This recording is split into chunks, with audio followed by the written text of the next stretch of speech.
Madam Clerk, Mayor Polito here.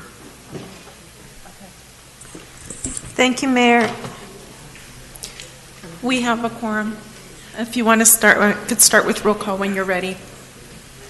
Yes, go ahead. Councilmember Becerra. Here.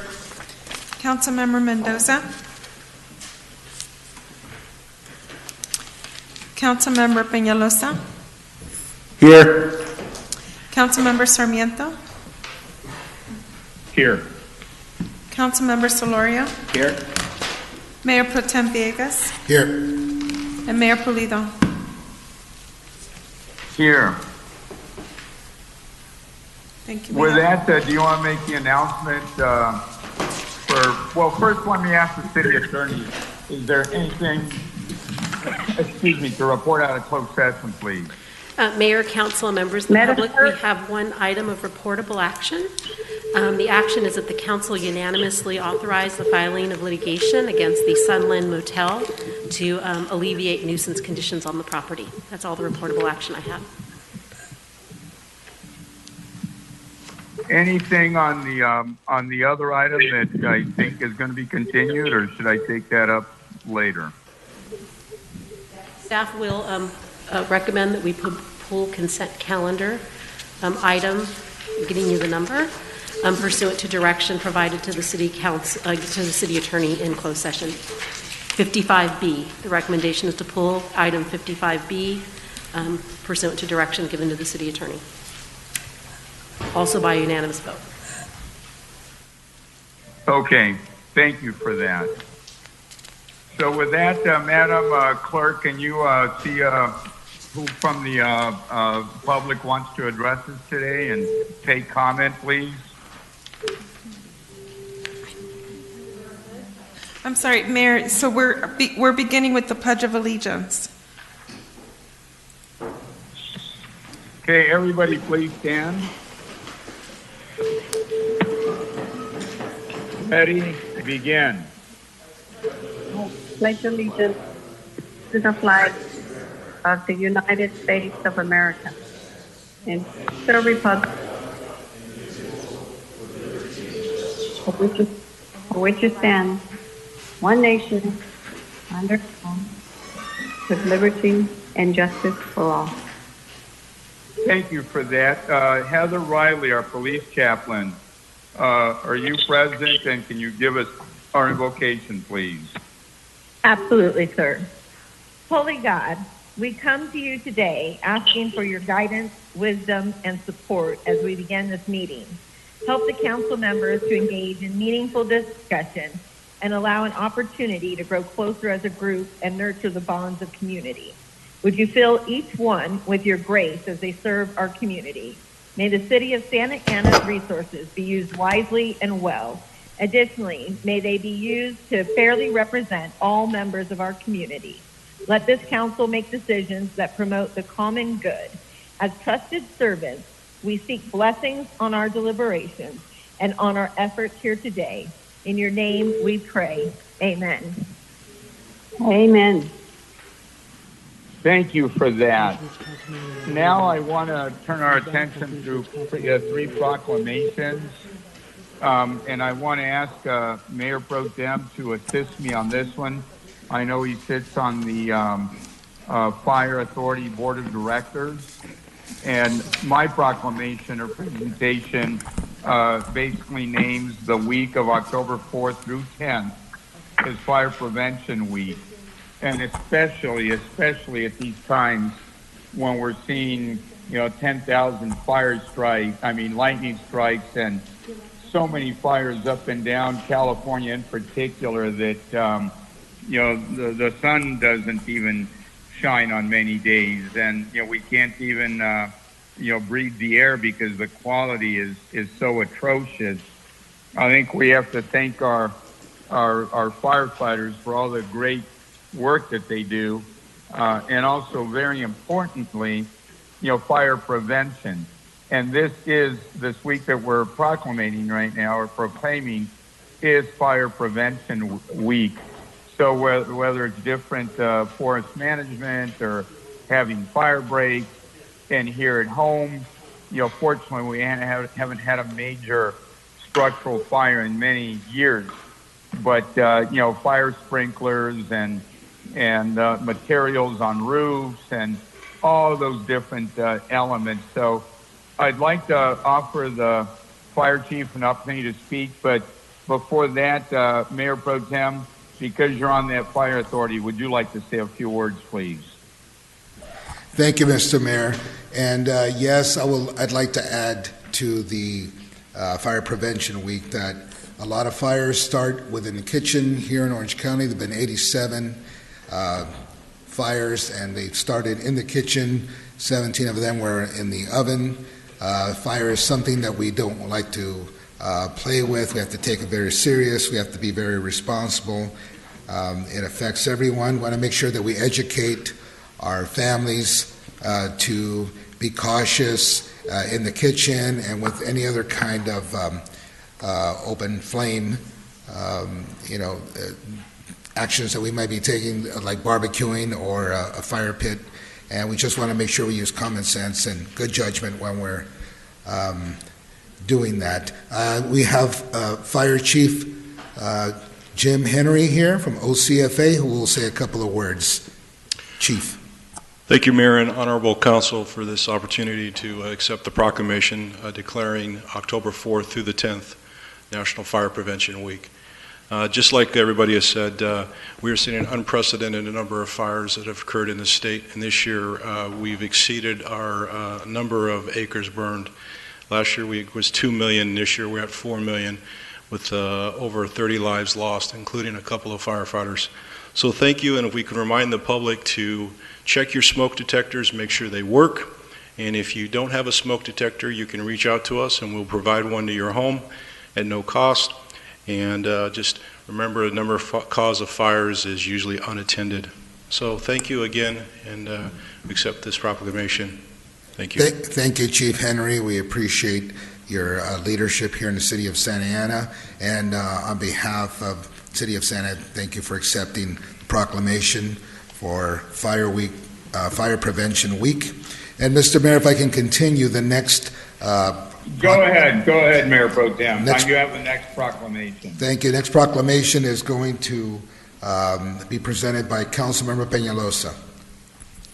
Thank you, Mr. Mayor Pro Tem. And I'd like to present this following proclamation in recognition of Code Enforcement Officer Appreciation Week on behalf of Mayor Pro Tem Villegas, the mayor, and the rest of the city council, and the residents, really, of the city of Santa Ana, because we all know how appreciative and necessary code enforcement is in our city.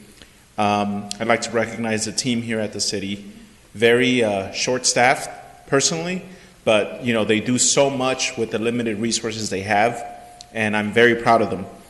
Code enforcement officers provide for the safety, health, and welfare of citizens and communities through the state of California, through the enforcement of laws and ordinances dealing with various issues of building, zoning, housing, animal control, environmental, health, and life safety. Code enforcement is able to keep our community safe. The job of a code enforcement officer is challenging and demanding, and often they do not receive recognition for the roles they play within the community, improving the quality of life for both residents and businesses. Code enforcement officers are dedicated, highly qualified, and highly trained professionals who share the goals of preventing neighborhood deterioration, enhancing communities, ensuring safety, and preserving property values. Today, the city of Santa Ana recognizes and honors the code enforcement officers that serve our community and acknowledge their roles in leading the way to improve the quality of life within our community. Here at the City of Santa Ana, our code enforcement operations fall under the Planning and Building Department. The code enforcement team is led by Alvaro, who does a phenomenal job, again, at running his department, and of course, at the direction of our Executive Director of Planning and Building, Mintai, and Christine Ridge, the City Manager. And I know that the last month or two, our code enforcement officers have been out in our community, engaging them as part of the CARES team, providing, PPE equipment, rental assistance, bill assistance, utilities, and all kinds of different assistance, and they're out there meeting our residents and really helping them. So I'd like to invite the Executive Director of Planning and Building, Mintai, and the Code Enforcement Manager, Alvaro, to say a few words. Thank you, Councilman Penalosa, and thank you, Mayor Pro Tem, Mayor, and the entire City Council. I just want to say I'm very proud to work with such a hard-working team. Our Code Enforcement Officer in Alvaro, I would have to say, without a doubt, is the best Code Enforcement Division I've ever worked with in my career. I call them the Swiss Army knife of City Hall. Whatever you need, Alvaro's there. Whatever you need, Alvaro's going to do. Whether it's at night, on the weekend, their team is always there. So I'm very proud to be a part of this team and to accept this on their behalf because they are a very hard-working team. So thank you. Alvaro, want to say something? No. Just thank you. Thank you for that. I believe we have one more presentation. Councilmember Becerra, please. And thank you, gentlemen, and for understanding on the social distancing. So thank everyone. Yeah. Really quick, I just want to point out that I can't emphasize how hardworking our Code Enforcement Department is. I get, a lot of them live in Santa Ana, which is always appreciated, and I get phone calls on Saturday at like 10 p.m. And it's like, hey, Councilman Penalosa, I drove past that commercial building you made reference to, and I'm like, why are you doing this on a Saturday? Like, why aren't you off? Don't you have a family? Like, well, yeah, but I went to the grocery store and stopped by. And that is how committed our code enforcement officers are, and I'm appreciative. So thank you. Councilmember Becerra, please. Thank you, Mr. Mayor. I believe that the proclamation that I gave out was actually done via video a couple days earlier.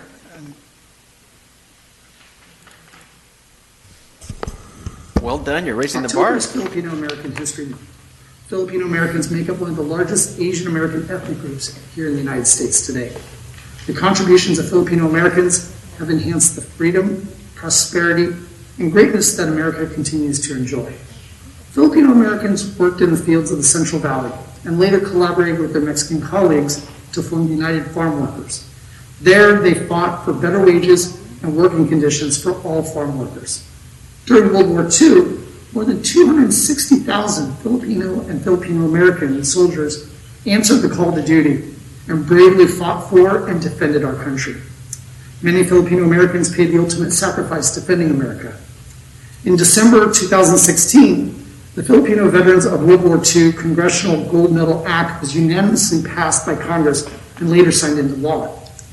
Filipino Americans have also made wonderful contributions to America's culinary palate, whether it's adobo, pancit, sinigang, or my favorite, lumpia.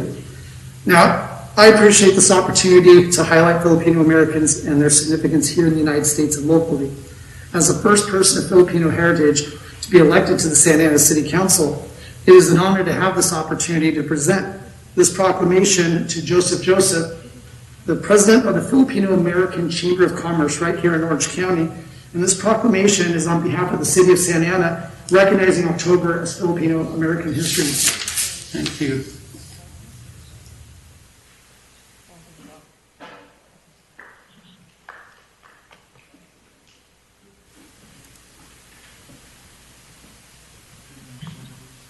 Is the presentation over, or? Council member? Yes, thank you. Thank you. Thank you. Madam Clerk, now let's go to comments from the general public. I think that's the next item on the agenda. So if you could please conduct that. Yes, thank you, Mayor and council members. There are speakers ready to provide their comments. Before unmuting the callers in the order received, I'll report out the following summary of emails provided as of today. We had received 4 Santa Ana residents and 1 residency not disclosed for 19D in support. 55B, closed session 1C and 1D, rescinding the resolution provided by one public comment in opposition for voting participation due to conflict of interest. And then we received non-agenda, vote no on Prop 16, 5 residency not disclosed. And then 1 Santa Ana resident requesting for better energy sources for consumers, and 1 Santa Ana business requesting to extend commercial eviction moratorium through March 2021.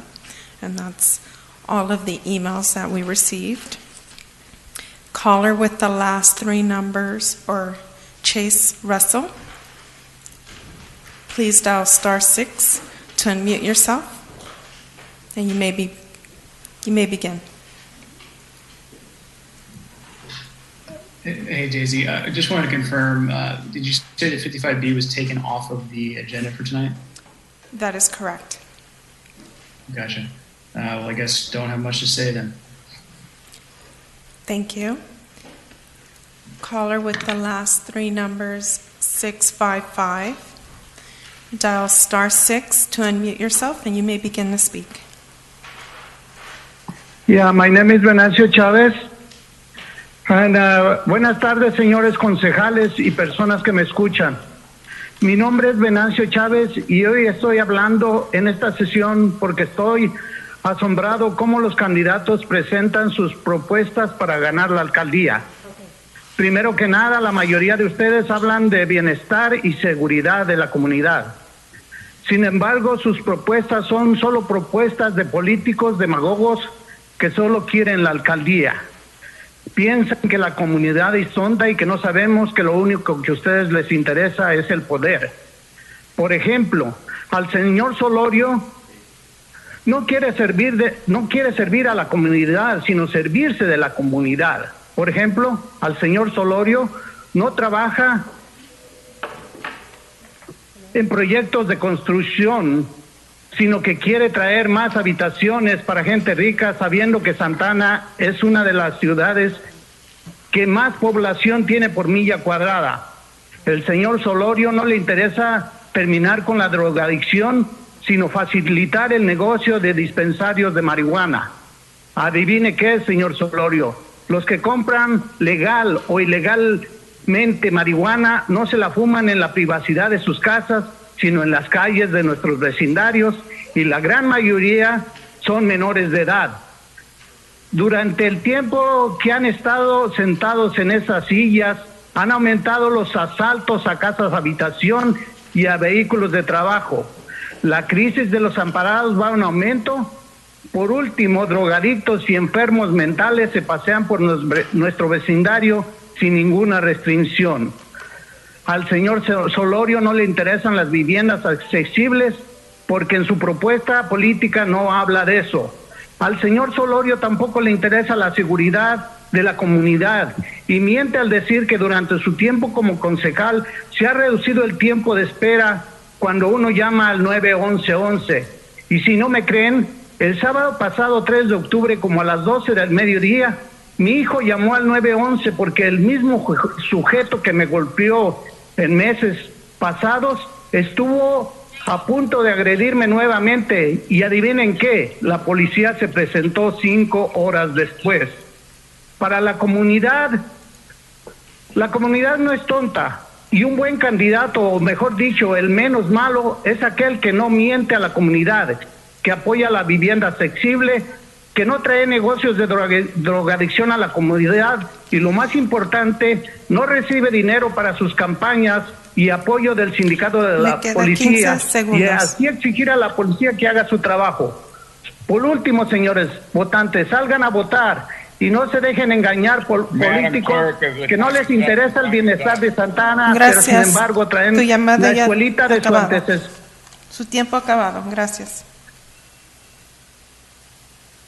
Our interpreter, we only have one other caller, while our interpreter is coming to the council chamber, so we can unmute the next caller.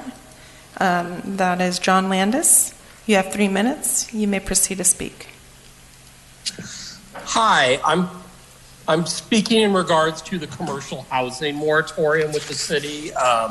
Prior to the end of last month, the city had in place both residential and commercial eviction moratoriums to protect both residents and businesses from being evicted for failure to pay rent during the period of the COVID-19 pandemic. That's something that also had been passed on the state level and has currently been extended for residential, and also the state has approved for cities and counties to extend it for commercial.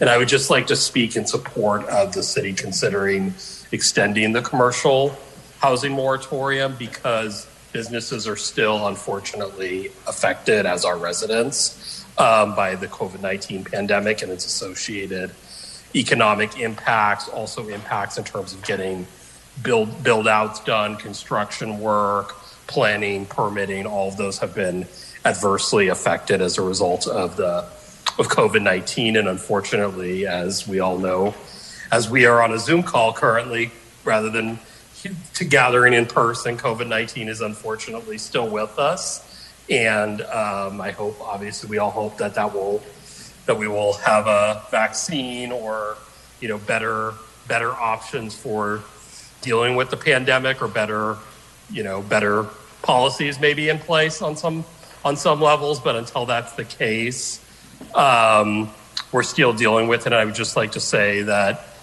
for any business, including businesses that I work with that have, are in a situation where they're unable to operate, unable to generate revenue, unable to be doing what they would normally be doing because of the pandemic, the ability to not be evicted if we can't economically pay rent during this period is very helpful, and also protects tenants from abusive landlords or landlords trying to profiteer off a global pandemic by trying to evict tenants and possibly take over their businesses, or otherwise adversely negatively impact their tenants to exploit this terrible tragedy that we're all dealing with. So I would just like to recommend that the city consider, as the state has allowed cities to continue doing, to potentially extend that moratorium a little further until we have a better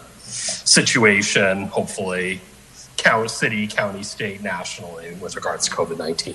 Thank you so much. Thank you. Okay, Mayor, that is all I'm sorry. Successor is here to interpret the last caller.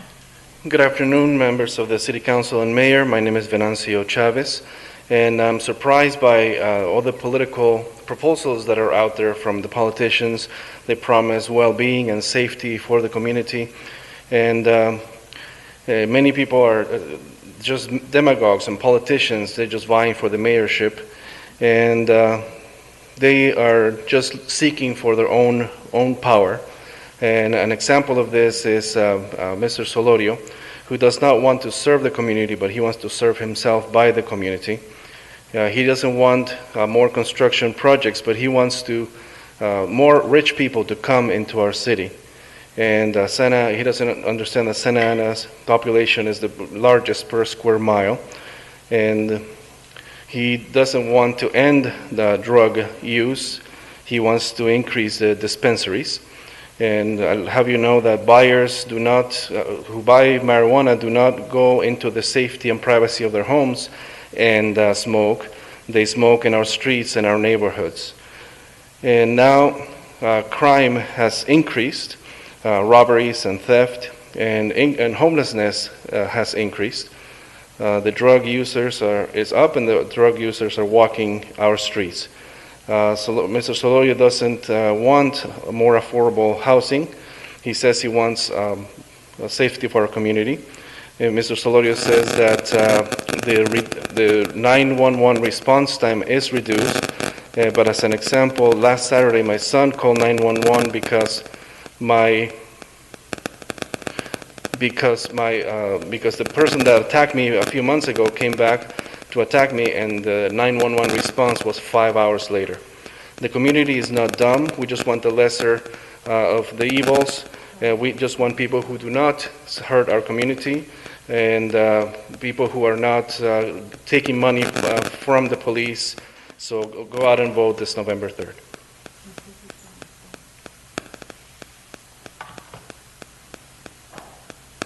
Okay, Mayor, that was the last comment. All right, I'm now going to direct our attention to the consent calendar. And I have, out of an abundance of caution, I will not be voting on item 25B. It's a contract with Illumination Foundation. I may be on their board in the future, and I don't want to have any appearance of a conflict. So any other items that council members want to pull? Or Mr. Mayor, I'd like to pull item 25A. 25A, Yep. Please let's note that. Any other items? Mr. Mayor, I'd like to, this is Councilmember Peñalosa, I'd like to pull item 20E and 55B. Please note that, Madam Clerk. Any other items? Mayor, so 55B has been continued to the next meeting. Thank you. Correct. Okay. Please, thank you for that clarification. Mr. Mayor, Mr. Mayor, I also if there's no more items, I'll entertain a motion on the balance. Make a motion to approve the balance. Well, actually, real quick, Mr. Mayor, this is Councilmember Becerra. Yes. I'm going to join Councilmember Peñalosa in asking that we pull item 20E.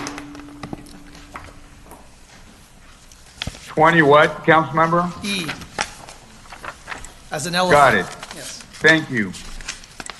So with that, I have a motion on the balance. Is there a second? Second.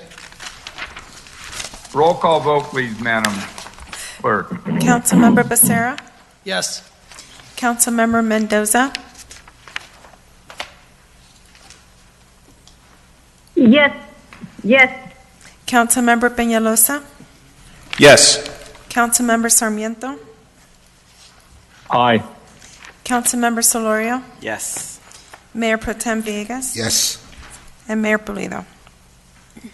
Yes. Motion carries. What was the 7-0. first item pulled, Madam Clerk? 20E.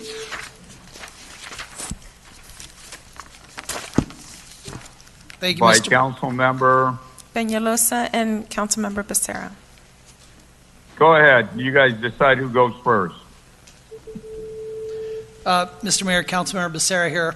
I just wanted to ask staff in regards to this item. So, well, first I just want to say it's always nice to see us increase funding towards, things that a city government is actually supposed to be doing, such as, sidewalk repair. And on this particular item, I just want to get a little clarification. So I know during the budget process, we were able to allocate an additional $500,000 towards sidewalk repair. So I just wanted to understand, so this $275,000 that we're carrying over from the special gas tax, I'm looking at it, maybe I'm not seeing the math correctly, but it looks like we're increasing, or it's an increase up to $600,000 for the contract with this particular contractor. I wanted to understand if the $500,000 was a part of this calculation. Yes, thank you, Council Member. It is a part of the calculation, and I will also defer to Executive Director Nabil Saba if he wants to add any more. But if you do look in the staff report, in the fiscal impact, you can see where the special gas tax of $250 is added with the general fund dollars. So just to be clear then, so the $500,000 was what we allocated during the budget process. That was that additional $500,000. Yes, that's correct. Okay, so the overall then, total then with the $500,000 plus the $250 we're carrying over, and then it looks like another additional $100,000, so we're at the $850. That's correct. Okay. There is additional $500,000 that will come second phase of this. We have $1 million. This is the first $500,000, followed by another $500,000 coming once this phase is complete.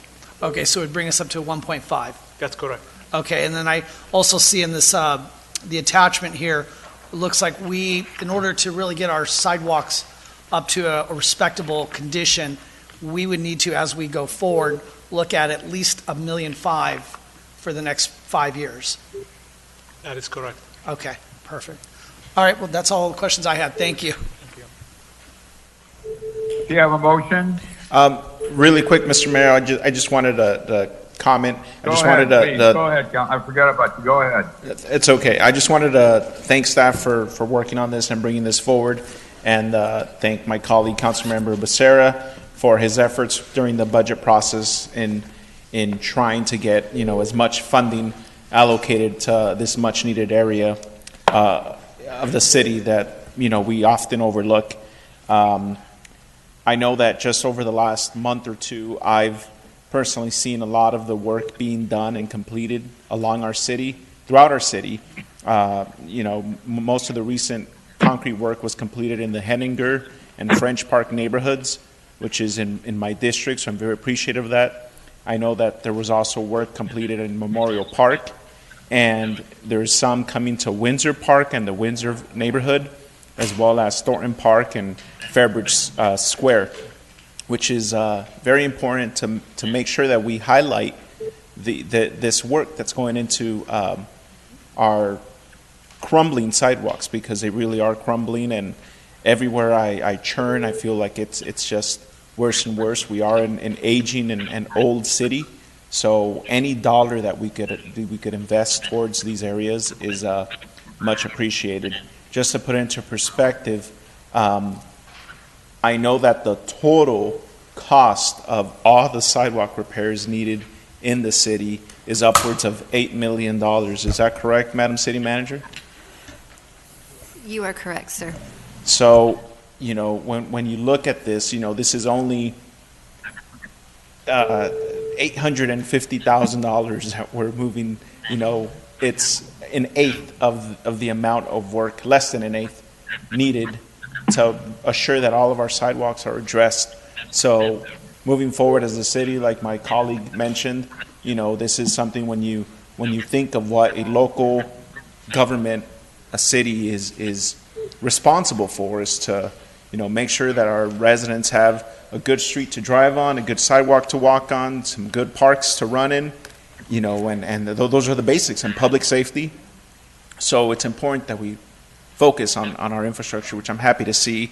Happy to see more items like this. I hope we see more of them as we go on. I know that's going to come at during the budgeting process and grants and gas taxes and whatnot, but happy to see this. So with that, I'll make a motion to approve item 20E. And I'll second that. Mr. Mayor, Roll call vote unless there's more comments. Mr. Mayor, I have some brief comments. I want to commend. Go ahead. I want to commend our staff, City Manager's Office, and Public Works for putting this together. I think the idea of regular reviews to see if there are Public Works dollars, some of them are use it or lose it, or sometimes there's neighboring work that you can do while a contractor's still there. So I appreciate when staff does come back at mid-year points for things like this. It's awesome. Also, I appreciate and want to continue to encourage when we could do street and water projects together, because sometimes we need to rip up a street for a water or sewer project, and if we could team that with a transportation project, that's even better. And then third, sometimes making these improvements even on sidewalks, we're talking about several hundreds of $1,000s here, but sometimes they save us millions in liability reduction. Because we have one or two big lawsuits a year where somebody trips on a sidewalk or gets hurt on a sidewalk, and then we're paying legal bills sometimes in the hundreds of thousands or millions per case. So I see this as a very good risk management practice. Related but unrelated, I know that the city is starting to look at improvements towards South Main Street. Pretty major construction. It's well needed, because I think it was since I last represented Ward 1 that we gave South Main Street a good improvement, including colored sidewalks and additional trees, etc.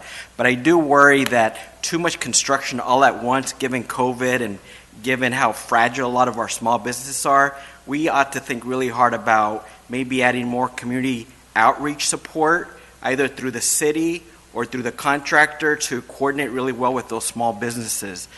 Because I know when work was being done on Ray Street, we were all getting, very panicked calls from residents about I can't get in and out, and South Main is also a very tight area, particularly for the small businesses and their immediacy to the residential area. So did want to share that as well. But thank you, staff, for bringing this item forward. Any other comment? If not, roll call vote. Councilmember Becerra? Yes. Councilmember Mendoza? Yes. Councilmember Peñalosa? Yes. Councilmember Sarmiento? Yes. Councilmember Solorio? Yes. Mayor Pro Tem Villegas? Yes. Mayor Pulido? Yes. Motion carries 7-0. Next item, please, Madam Clerk. Item 25B, pulled by Councilmember Solorio. I'm sorry, 25A. My apologies. Thank you. I'll speak to that. I wanted to compliment staff for bringing this item forward. We're in the midst of COVID still, obviously. Definitely there's public health concerns, but we're also starting to see very, big economic impacts, not just to businesses, but really residents and workers as well. Santa Ana really has a strong workforce, and that means that at times like this, a lot of our residents need extra help in training or retraining. So here we have, a $2 million program with funds from federal, state, and county dollars, and we have our work center. We have other related programs, and I just want to compliment the staff for bringing this forward at a critical time, and either through a press release or through social media postings, I think to let our residents know about these job training and work opportunities is very important and very useful. I did ask staff during a break of the list of eligible training areas, whether there's opportunities to attend others or add others to the list, and apparently there's quite a bit of flexibility on that. So 25A has a good listing of all the job training sites and opportunities, but there could be more. It's very resident focused. Again, $2 million for workforce training for our local residents, and this is fantastic. Thank you so much. It's well needed in the community. With that, I'll move. Any other comments, council members? I'll second Go ahead. the Does somebody motion by Solorio. Roll call vote, Madam Clerk. Councilmember Becerra? Yes. Councilmember Mendoza? Yes. Councilmember Peñalosa? Yes. Councilmember Sarmiento? Yes. Councilmember Solorio? Yes. Mayor Pro Tem Villegas? Yes. Mayor Pulido? Yes. Motion carries 7-0.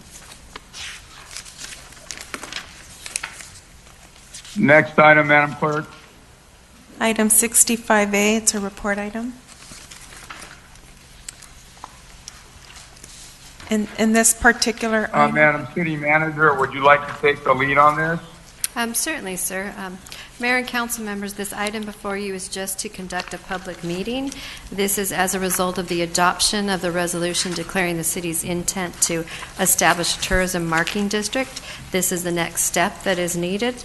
There is no council action to be taken tonight. It's just an opportunity for any public testimony on the establishment of the Santa Ana Tourism Marketing District and the levy of assessments pursuant to the 1994 Act. Do we have any public comment on this item? no, we do not. And we didn't receive any written communication. Council members, would you like to make comment?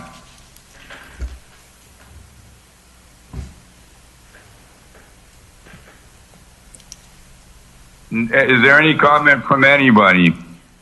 None. Not seeing any comment here, sir. All right, so seeing no comment, then do we just receive and file, Madam City Manager? What do you recommend? There's just no action for you to take. It's really for the public to have an opportunity to comment. So we've already done it then by having it. You have, all right, and the city so is... let's go to item 85A then. Councilmember Mendoza, please.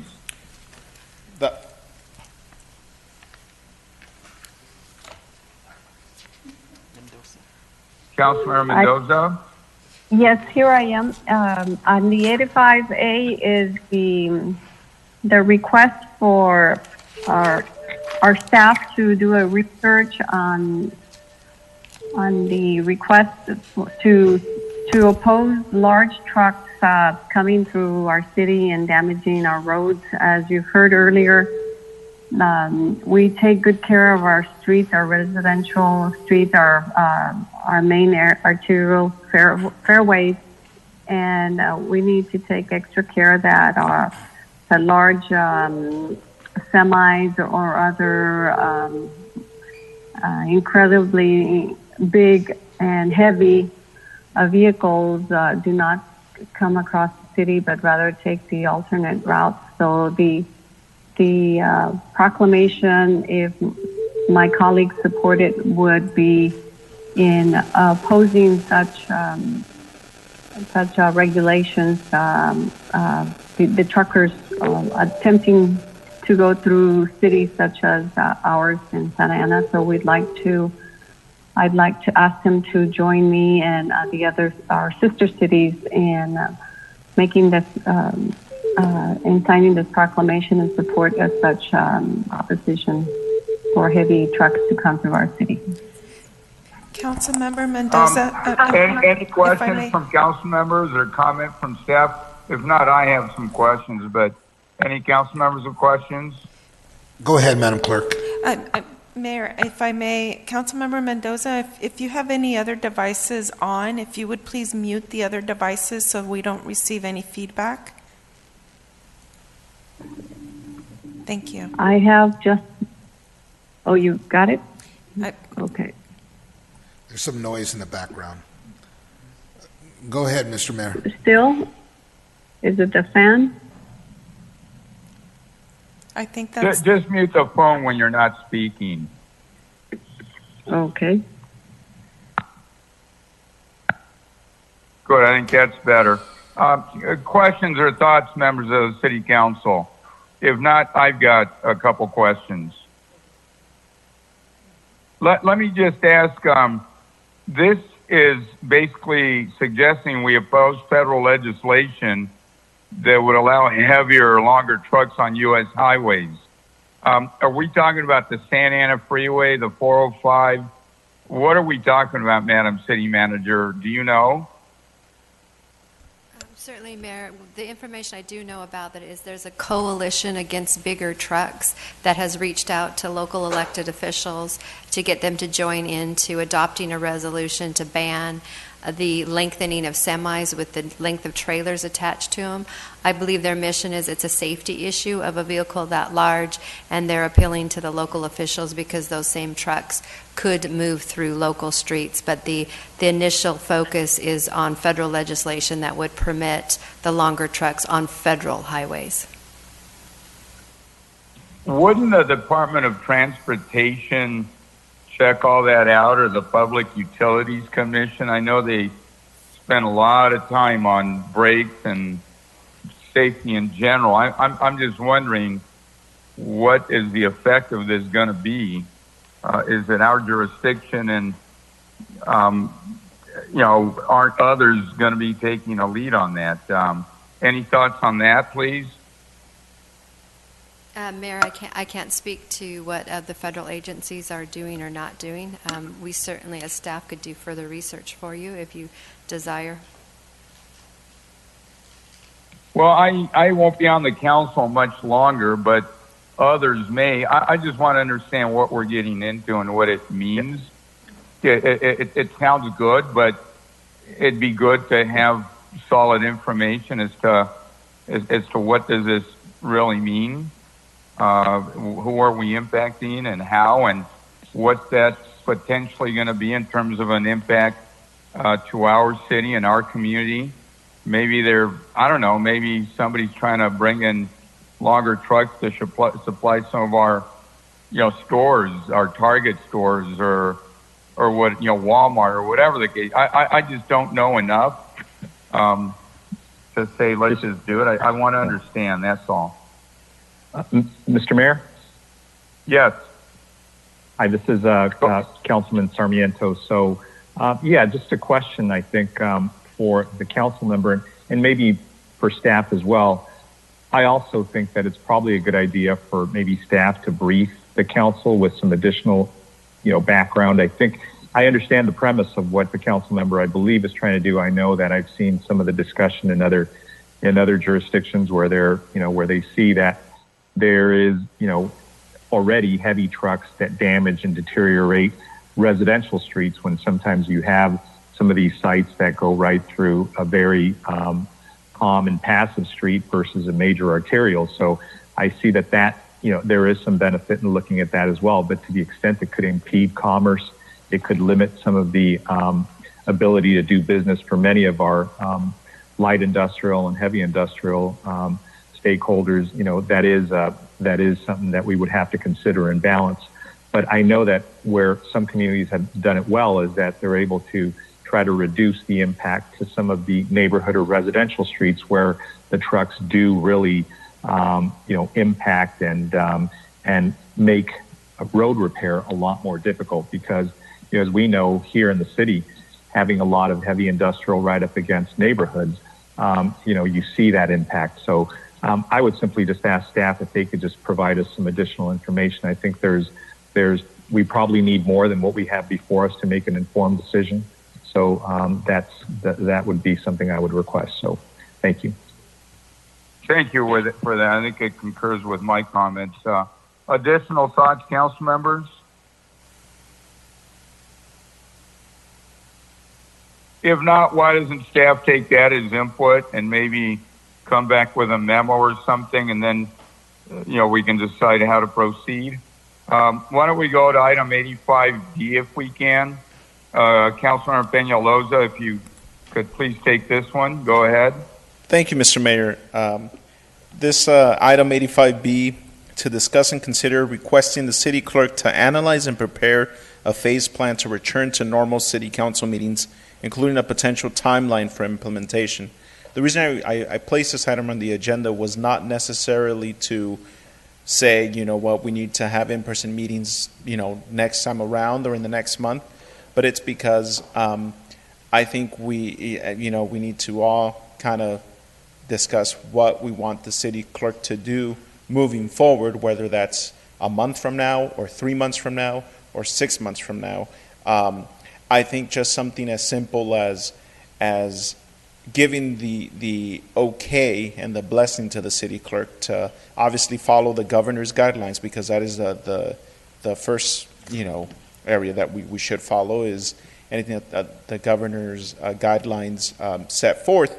I know just in the last week they've changed and they're kind of scaling back again, but when I first decided to put this on, I was thinking, okay, movie theaters are starting to open, and of course we want to have all safety precautions in place, but we need to start having a plan, like I said, whether that's a month from now or 6 months from now, I don't know, but we should start looking at, because I know that when we initially had that in-person meeting in June, it was a disaster. There was confusion. There was so I don't want to get an email from somebody on a week before the council meeting and say, hey, we're having an in-person meeting next week, and it's like, wait a minute, we got to really lay out the plan and the way we want to eventually start having in-person meetings again. So that's why I wanted to put this forward. I don't know if my colleagues have any thoughts or comments on this, on what the best course for our city clerk to take. Like I said, this could be a month from now, or it could be 6 months from now. Who knows? But the fact that we should have something in place to start implementing as soon as the governor gives a green light and we start seeing the restrictions be reduced. And those are my comments. That's really why I placed it on here. And that is it. Not sure if any of my colleagues want to say anything. I know that the makeup of the council is going to change in 2 months, so there's that also. It's do we want to just wait? But just in the way that we could start having that conversation and laying out a plan, that would be my desire. Thank you for that, council member. I think you said it well. It'll really be up to the governor and when in-person meetings with the proper protection and numbers of people and all those guidelines. But certainly it's something that the clerk ought to be keeping an eye on. And I would suggest that it'll probably be for a new council, just because the trends go up and down. And right now there's the beginning of a potential curve going the other way. Certainly in other parts of the country that's the case. And the weather right now has been really helping, but when it begins to cool down, I think unfortunately there might be a resurgence. And we, I have to say, I think are doing really, really well. We passed out, I think, close to approaching 200,000 masks. I hope we get more than the city population, and we're seeing them everywhere, and it's making a difference. Our numbers are growing, but not at the same rate. So I think this is helpful. You put this on there, but I would suggest just continue to monitor it, and thank you for bringing it to our attention. Other comments on this by other council members, please? Yes, Mr. Mayor, I'd like to make a quick comment. Thank you, Councilmember Peñalosa, Sure. for bringing it up. Yeah, it is something to think about. Not sure when we're going to have, meetings here, in-person meetings, because I guess we'll have to wait for a vaccine. And when the vaccine is here, then they're going to have to distribute it. That's going to be a little while, but it is a good idea to kind of start thinking and keeping an eye on a plan of how we're going to do it. And I thank him for bringing this up. And that's my comment, Mr. Mayor. Thank you. Thank you. Additional comment? If not, we'll go towards the end of the meeting and maybe get a chance to go home a little bit earlier once in a while here. Hold on So one if there's second, no more Mr. comment? Mr. Mayor, I do have a comment. This is Councilmember. Please, go ahead. Yes, go ahead, please.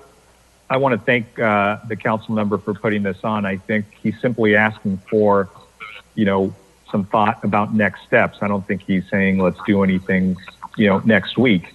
I think it's good for staff and the rest of us to start considering maybe not the public coming back, but maybe the council members themselves coming back and how we do that. I think, what was unfortunate, and I think the confusion here is that as soon as we start thinking that we're having some success, we get a display of what happened this weekend, at the White House, and the debacle that's going on there, and the confusion that lends itself to communities like ours. So I think that we need to set a good example of how we can come back safely as a body. And I'll reiterate what I had said earlier, and I know other agencies are doing this as they bring back their deliberative bodies, putting plexiglass between us. And making sure that we protect staff as well, and maybe ensuring that they aren't exposed, because to the extent that they have to be there, we want to make sure that they do that. But there are just things that staff should start considering as we take these next steps in opening up safely. I think we want to do that with as little harm and as little impact to people that work and clean, the council chambers, and then we can start talking about bringing the public back, but we can't do that until we start realizing how we can bring back the council. And yes, many of us are probably not going to be on this council, and it'll be new council members, but to the extent that they can come on to this council and sit at the dais safely and make sure that they protect themselves and they protect the staff that is there, I think it's prudent for us to start thinking about it. I don't think there's any reason why we can't give that some thought and maybe have the staff give back come back to us with some suggestions. And I think that's simply all that's being asked. And I'm very supportive of having that conversation with staff. So thank you, Councilmember Peñalosa. And thank you, Councilmember Sarmiento. Thank you. And Mr. Mayor, Councilmember Sarmiento, that was basically it. I mean, I'm in the council chambers now. I have been present. There's very limited people here, and we're very far apart. But even for example, the public microphone that the public uses to comment, there's no plexiglass there. And I'm just saying that we need to have this conversation so that we're not scrambling the week before, when the Governor Newsom could wake up tomorrow, and I don't think he will, but I'm just saying, you know what, it's not, where whatever zone, color, I don't forget what color he's using for being open, but you could return to in-person meeting, but we're gonna scramble because nothing is set up in the council chambers for in-person meetings. So that's kind of where I'm leading to, is start this, having this conversation amongst staff, city clerk, and risk management of what kind of precautions we could, additionally do here in the council chambers and take for that when we do move that direction, we're ready and we're not caught scrambling and we're not making decisions on the Thursday before the council meeting like we did in June, which sent the community into an uproar because that's not what we want. So that is it. That is basically just what I want, is some precautions start to be taken, start being implemented, and I want the city clerk to not also be caught off guard, and as soon as the governor says, hey, it's okay, I don't want her to come back to us and kind of chase all of us down to see what we want to do. It's giving her the authority to say, hey, you know what, as soon as these precautions are reduced, you could move forward. But that's basically it. Mr. Mayor, Councilmember. Mr. Mayor, I want to add to that because I think, as I'm hearing more of this discussion, I think there's really two conversations.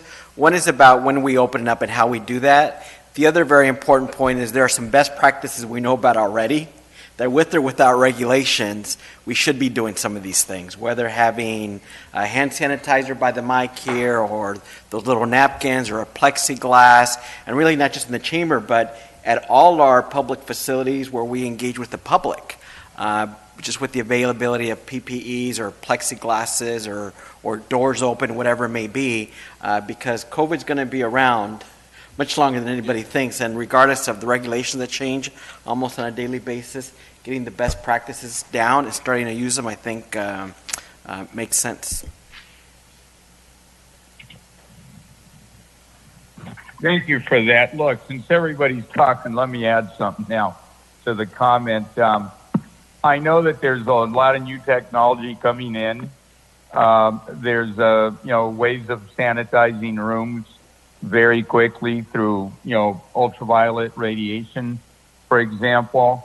I also know that now in schools they're going to start implementing these air circulators, because this virus is mainly transferred in the air from people to people in a live situation.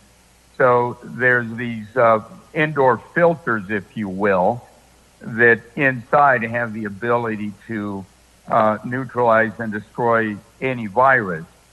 So simply by having some of these around the city council chambers, we know that if somebody's sick, chances are that when the air goes through the recirculation system, it will be neutralized. And I think, that type of technology we ought to, contemplate as well. So with that, let's go on to the next item, if I may. And that is the Housing Authority agenda. So I'm going to recess the City Council meeting and convene the Housing Authority agenda. And Madam Clerk, would you please conduct a roll call for the Housing Authority, please? Authority Member Becerra. Here. Authority Member Mendoza. Here. Authority Member Peñalosa. Here. Authority Member Sarmiento. Here. Authority Member Solorio. Here. Vice Chair Villegas. Here. Chair Pulido. I am here as well. So now I will entertain a motion on consent calendar items 1 through 3. So moved. Second. Any comment on the motion? Hear no comment, can you please take a roll call vote? Authority Member Becerra. Madam Clerk. Yes. Authority Member Mendoza. Yes. Authority Member Peñalosa, Yes. Authority Member Sarmiento, Yes. Authority Member Solorio, Yes. Vice Chair Villegas, Yes. Chair Pulido. Yes.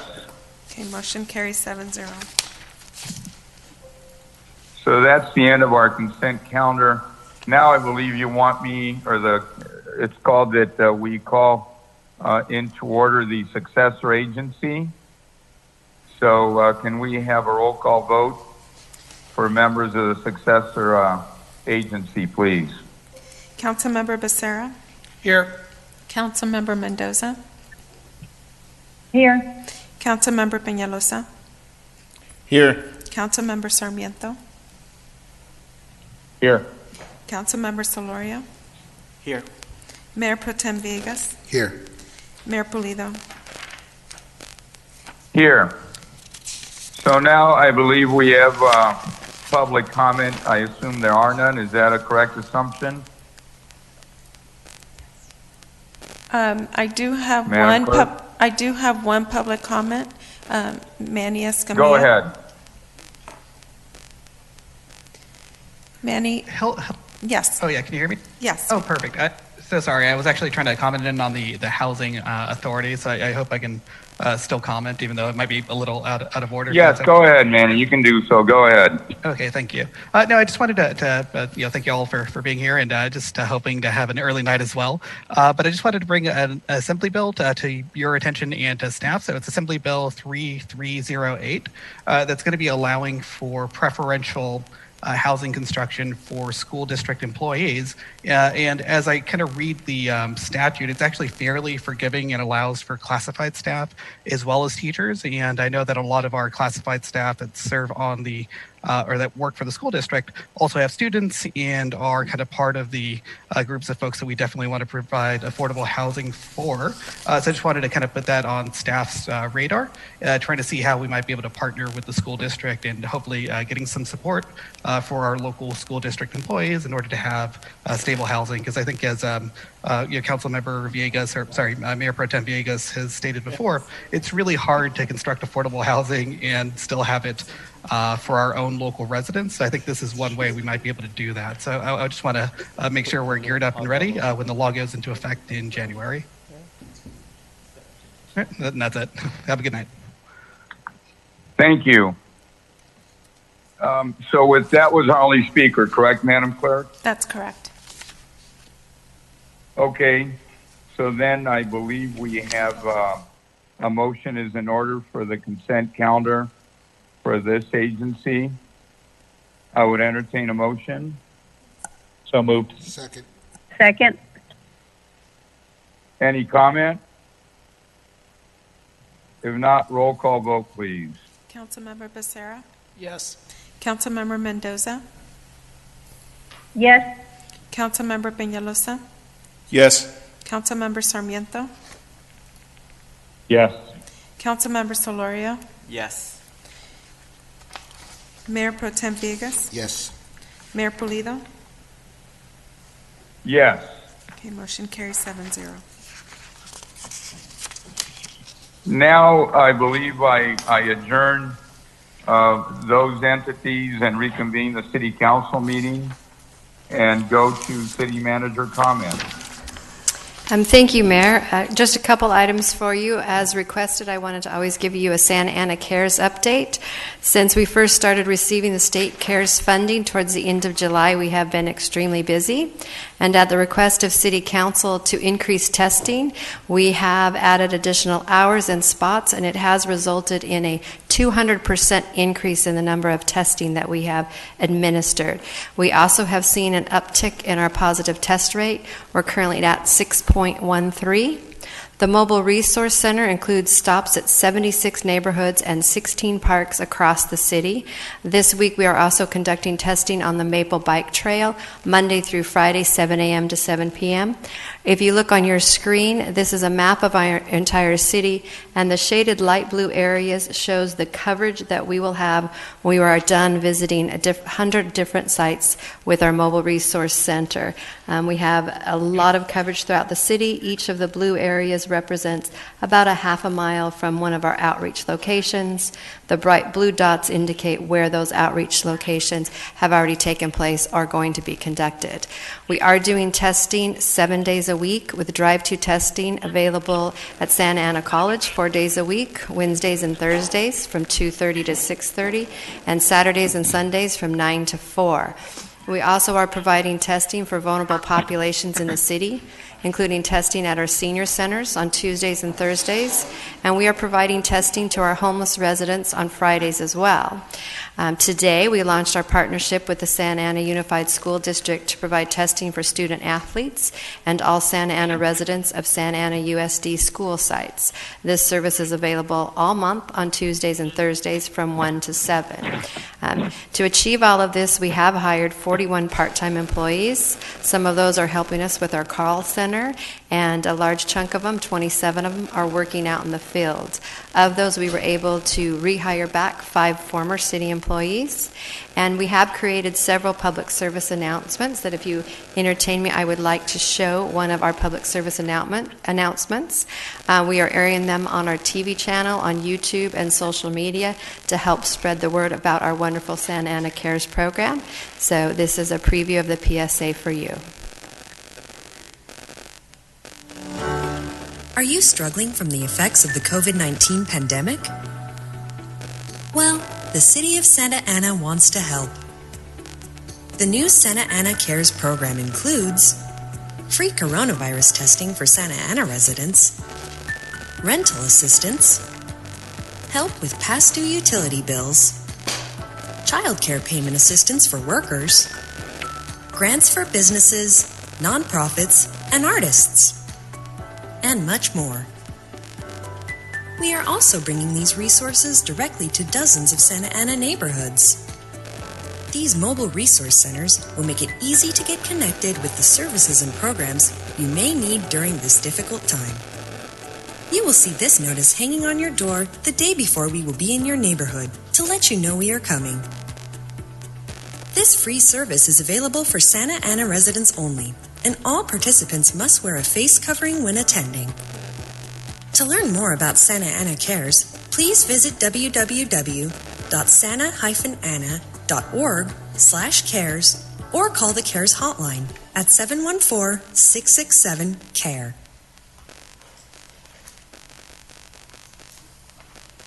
And just 2 more quick items. I want to update you on a partnership with the Santa Ana Unified School District called the Student Success Library Card Program. It's a program that provides every student in the school district access to physical library materials and online resources such as downloadable ebooks. Students are not charged fine on any materials they check out with their Student Success Library Card. We will be waiving those fees, and it is a partnership, and it's a first step in improving our library access to many underserved students in Santa Ana. Another exciting program that we are doing is partnering with the Cube, and on this one we plan to roll out a Play and Learn Go Pass where Santa Ana residents will have the opportunity to check out from the library a designated number of free passes to visit the Discovery Science Center, and then we will do additional library programming in conjunction with the programs that they see at the Discovery Science Center if students are interested in learning more about any particular topic. And that's all I have, sir. Thank you for that. Why don't we move on to council member comments? Councilmember Becerra, please. Thank you, Mr. Mayor. If anybody needed any further proof that 2020 was a challenging year, didn't have to look much further than the loss of John Mendez. John was a very caring, generous individual here in our community. He faced some major health challenges, and he kept fighting on. He dedicated himself to helping the youth of our community. all the way down to even my last conversation with John, where he was pitching me on helping out with a couple of the programs here in Santa Ana, which I was happy to contribute to. So I appreciate that tonight we're adjourning the meeting in his honor, or his memory, excuse me. And one question I had for staff, it was my understanding that a federal judge has ordered the 2020 census to continue through the end of October. Is that correct? Yes, it is. I believe, sir, I did read that as well, but I would like to double check before I answer definitively. Well, I would just say, while we can, just everybody, not to steal my colleague's thunder, but we need to overly emphasize, we need to fill out the census. It's very important that we do that. So I just wanted to, if we had that clarification, to provide that to the community. But Mr. Mayor, that's all my comments this evening. Thank you. Thank you. Councilor Mendoza, please. Yes, thank you, Mayor Polito.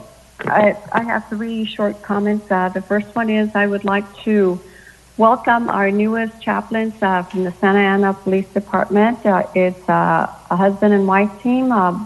As you heard tonight, it's Mrs. Keller, and it is Bob, and I apologize, I didn't catch Mrs. Keller's name, but we do have those 2 new Santa Ana Police Department chaplains. So welcome, and thank you for the invocation tonight. And number 2, I wanted to inform our public out there that the city of Santa Ana has launched its 6th annual Youth Water Poster Contest, and it's really exciting because the poster contest is where students residing in Santa Ana will compete for a chance to win prizes ranging from gift certificates to Nintendo Switch systems and iPads. And one of the grand prize winners and 2 finalists will be selected on each age category. So there's 3 age categories. This year's contest theme is Trust the Tap. And as you know, that Santa Ana has really good water, so that's why I want to promote this among our residents. And the contest is designed to raise student awareness about the safety of their drinking water through creative expression. It also educates students on how Santa Ana tap water is protected from viruses, including the coronavirus, and safeguarded by the City of Santa Ana Water Resources Division during this pandemic. So our poster contest is on the webpage at the santanaanawater.org/contest. And if students cannot afford the art materials, you may contact this name that I'm going to give you and to obtain some materials. Robert Hernandez at 714-647-3341. And the deadline for this contest is January 29th of 2020, January 29th, 2021. That's a mouthful. And then lastly, I would also like to commend our Public Works Executive Director, Nabil Saba, and our Project Manager, Christy Kinding. The city received Smart Energy Decisions Innovation Award recently. And this is a Smart Energy Decision organization who recently recognized the City of Santa Ana Public Works Agency for exemplary use and implementation of innovative technologies and progressive practices among large electric power users that reflect new approaches to energy procurement and management. The city's Public Works Agency received this award for their great work that they did at City Hall for energy retro commissioning and retrofitting the City Hall building. They used cutting edge technology to improve the building's energy performance through new lighting, new smart window shades, and improved heating, ventilation, and cooling controls. This project was funded by a grant from the California Energy Commission. So I just wanted to let the public that we are energy conscious and that we have very safe water. And I give credit to our wonderful Santa Ana newspaper called the Santa Ana Green. And that is it, Mr. Mayor. Thank you very much. Thank you for that. Now let's go on to Councilmember Peñalosa, please. Thank you, Mr. Mayor. I just wanted to start off by saying that on this Thursday, I have my TCA board meeting at 9 a.m. sharp. For those that are interested in tuning in, represent our city on that board, so that we have our monthly board meeting this Thursday. And also wanted to remind everybody about the 2020 census. If you haven't already done so, please, I encourage you all to fill it out. Tell your neighbor, tell your family members of how important it is by going to www.my2020census.gov. In the year 2000, the city of Santa Ana was at a 78% response rate. And in the year 2010, it actually went down to 71% of households in Santa Ana filling out the census. This year, 2020, we are actually below that. So we should be going the other way, especially now with the internet and how active we've been promoting the internet online. It should be going the other direction. Unfortunately, with the administration and the rhetoric that's been out there, I know people are scared. I want to assure everybody that it's safe. No one can share anything with any immigration agency or tax agency, and it's 100% confidential. And it will take you less than 10 minutes and have a very huge effect for the next 10 years here in your community. So I encourage everybody to do so. I know that the mayor and I have been talking about these last minute ideas of how we could promote the census in the city and advertise it. And I am I agree we should do something big. Madam City Manager and Daisy, if you're listening, wherever you are, who's been doing a great job, by the way, the last year in pushing out census information and educating the public. But one of the ideas that we had is draping the water tower in a giant census form. That sounds crazy, but I know that it would get people's attention, and that's the goal here. And I don't know if the mayor wanted to talk a little bit about it. I'll let him talk about it. Mr. Mayor, are you there? Yes, I'm right here. Let me just tell folks that we need to do something, and I think this could really get people's attention. So just, what we're talking about is just a giant sign on the water tower, draping mainly, so that it can be seen, from the freeway side. And I was even suggesting leaving it blank and then, having the city attorney draw up a huge indemnity agreement, and having somebody potentially, strap themselves on the water tower, rappel down, and fill out the form. I bet you we would get, people watching and, TV coverage and bring attention to the census. It is just so much money at stake. If we need to stand on our head, we should stand on our head. Meaning, it can be the difference in the next decade as to whether we realize a lot of dreams or not. And as I'm leaving the council, and those of us that have served here for a while, we know the importance of the census. So as I've been talking to Councilor Peñalosa, we're not talking about a lot of money. A big banner is not going to, be that expensive. But if it results in a few more thousand people filling out the census, because okay, yeah, let's fill it out. Have we done it? It'll be worth our time. So, maybe we don't have much time left. Is there any opposition? I know it's not a motion or anything, but does anybody think it's the worst idea ever?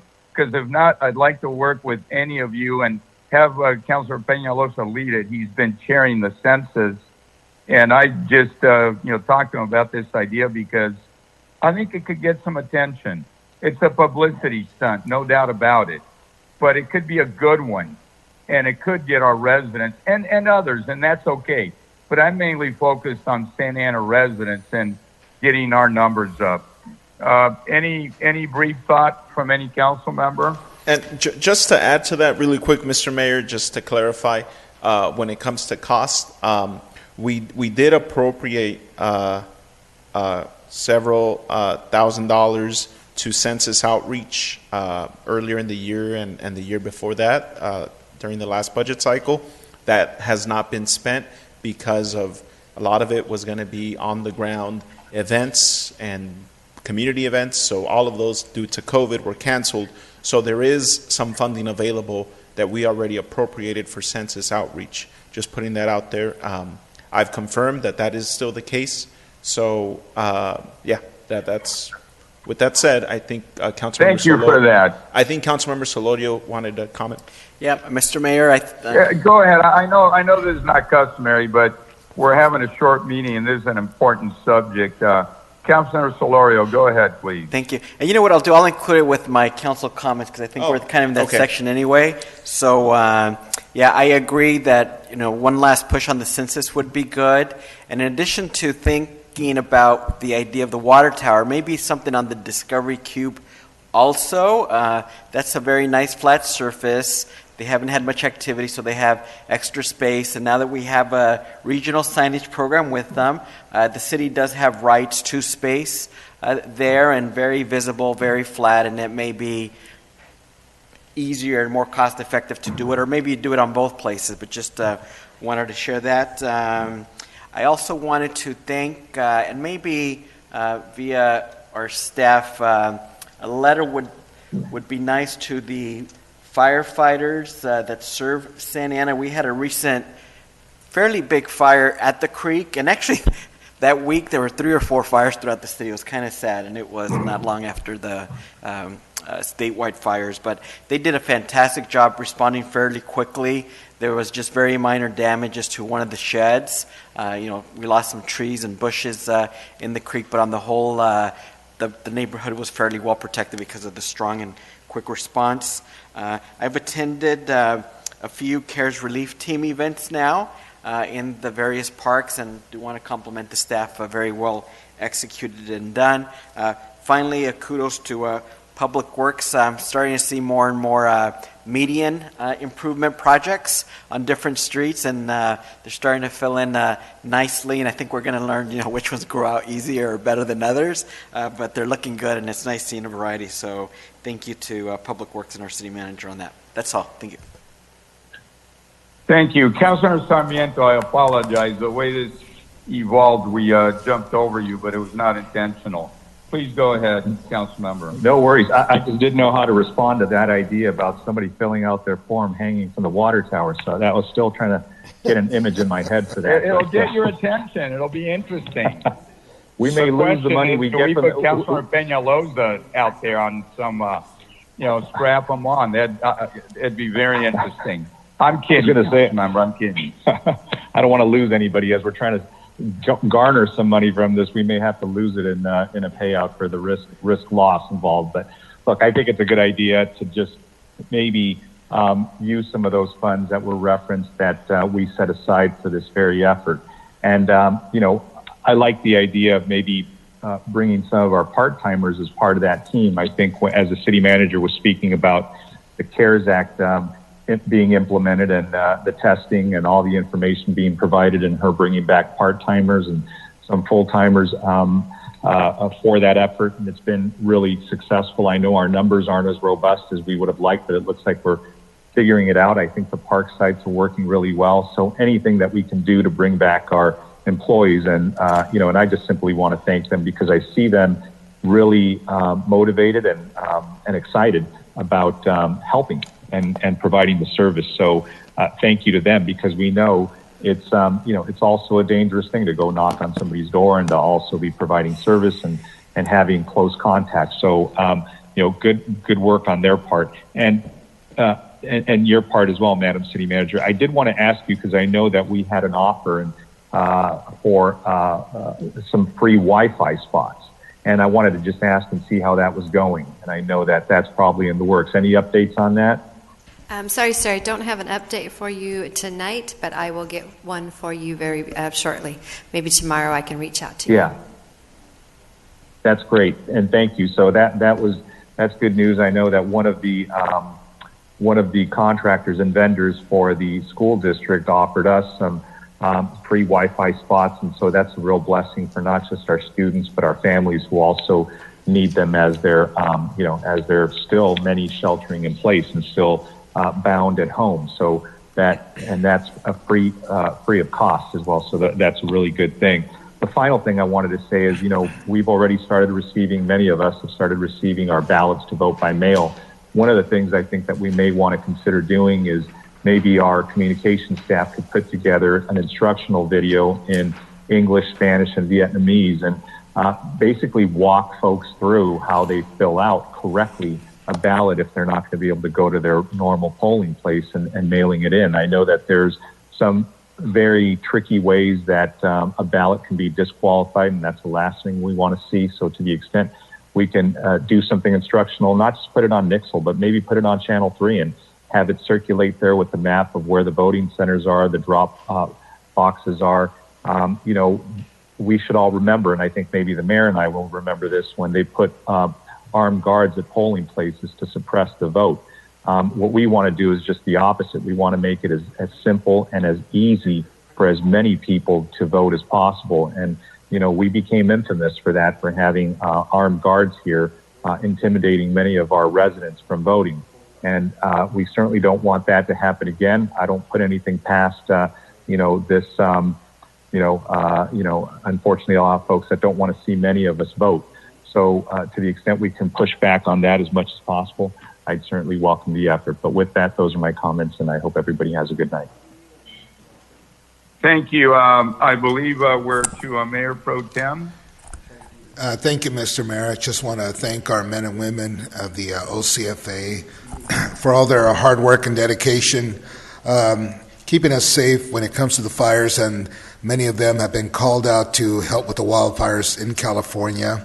You have to remember, folks, that when you're outside and you feel the heat and, it's a little tough on you sometimes, you have to remember we have men and women in uniform that are out there fighting these wildfires, and it takes a toll on them, and they fight day and night, and it's a lot of work, and we wish them well. We want them to come home safe to their families, and along for our police officers also, who have to wear all their gear that they carry and their protective vests and all that stuff. It's not easy being out on the street working, even holding a perimeter or just doing your normal work with all your gear on, and then the weather's not helping. Whether it's really cold or raining or if it's hot, we wish them well. We want them to take care and for them to be home safely with their families. And I want to thank all the staff from the city manager's office and all of our staff here at the city for the great work they've been doing. We're almost through this COVID, I hope, and I appreciate their dedication to the residents of Santa Ana. Thank you. Mr. Mayor, and I believe we have two... Thank you, Mayor Pro Tem. I believe we have two adjournments this evening. Go ahead. Go ahead, Mr. Mayor. I think you... Yeah, I am. Okay. I am. Thank you, sir. First adjournment in memory of John Mendez that was mentioned earlier by Councilmember Becerra. He brought it to my attention and requested we put this on the agenda, and it is as part of our formal agenda. Let me just say a couple things about John. He was just a wonderful human being. He was very active with our Santa Police Athletic and Activities League, otherwise known as PAL.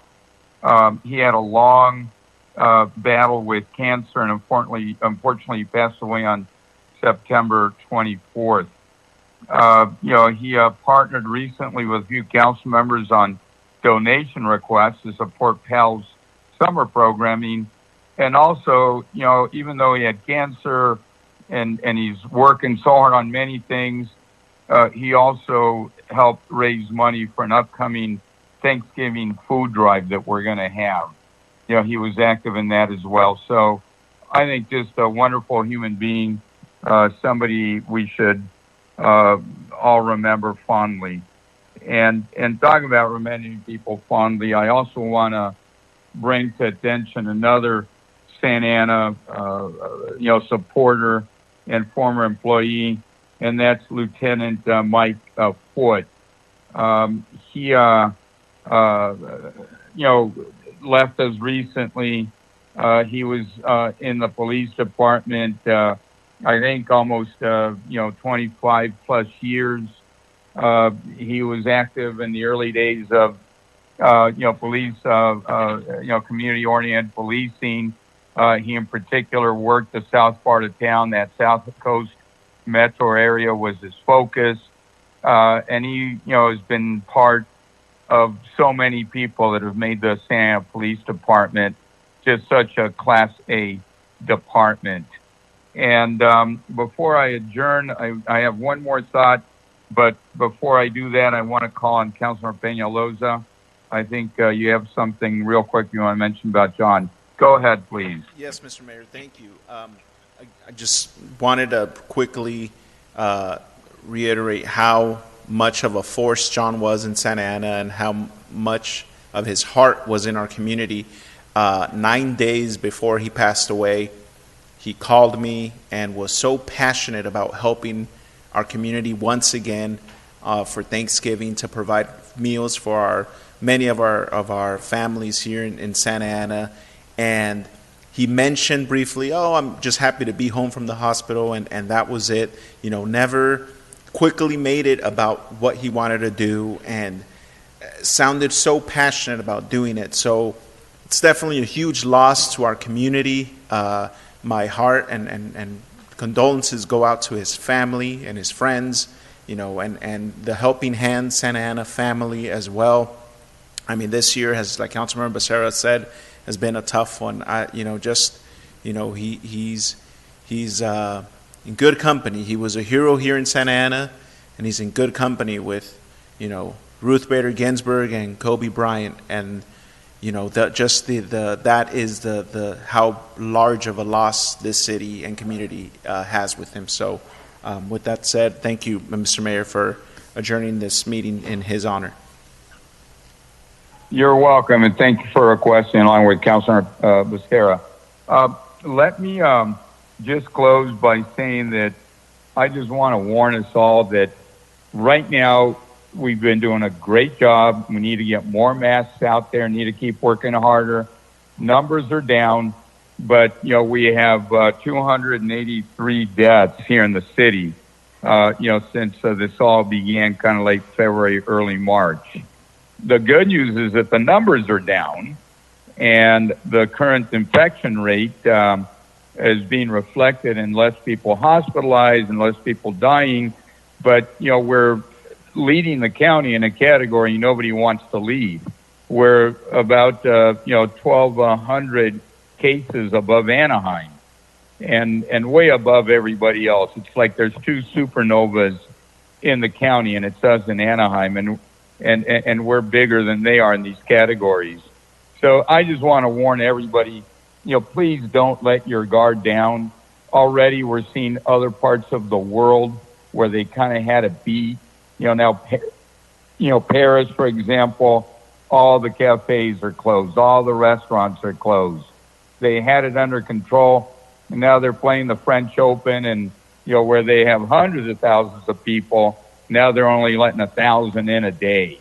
And, thank God we have TV, and a lot of us can enjoy it remotely. But, the pandemic is weakened, but not dead. So let's just stay aggressive, stay on it, because our city and our county, depend on our efforts. And there's a lot we can do as leaders to continue to keep the issue at the forefront. So with that, I'm going to go ahead and adjourn this meeting to our next meeting. Actually, don't we have a special meeting coming up, Madam Clerk, on the 16th or so? We currently are looking to schedule a special meeting on October 16th. That's correct. All right, but I'll adjourn this meeting to our next regularly scheduled meeting, which will be held on October 20th. So let me leave it at that. If we schedule a special meeting for whatever, we'll do that separately. So with that, let's all have a good evening, and we can go home, and it's 8:31. So this is pretty good. We did a lot of business and had a long closed session, and I just want to thank the council for everybody caring and everybody, pushing, in the right direction here for our beloved city. So with that, this meeting is adjourned.